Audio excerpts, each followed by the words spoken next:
I'm just going to be honest with you. I hate it. I hate it when coaches get fired. I know that they know that they're in a job where they are hired to be fired, but I still hate it when they do get fired. That's what happened to Craig Duncanson this past week up in Sudbury, and it again raises the age-old question of whose fault is it? Do you just fire the coach because you can't fire all the players? I mean, I used to have this argument all the time on my post-game show. A coach can only do so much, right? He can design the power play, but it's not like he's out there executing it. So why does the coach always take the fall? And I'll admit, since those arguments on my post-game show years ago, I've kind of come around to the idea that, yes, coaches do have more influence, certainly, than I once thought they did. But is this, again, a situation where you can't fire all the players, so you got to do something behind the bench? The reality is the Wolves are off to a slower start than I think anybody would have liked this season. They only won 23 games, put up 58 points a season ago, and that was only good for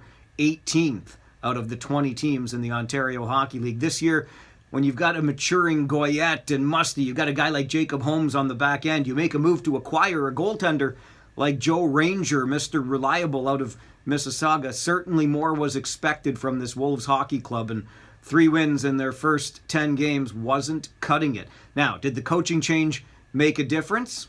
Nope. The Wolves mustered just 1 goal in a 2-1 loss to the Sault Ste. Marie Greyhounds after dismissing Duncan. Look, it's not as though Duncan became a bad coach overnight. It's just that the team was underperforming based on expectations. Here's the other thing. The Wolves aren't the only team that's underperforming based on expectations so far this early Ontario Hockey League season. So the question becomes, are other franchises more patient with their coaches? Might they look to make a trade and shake up the players and make it the players' responsibility?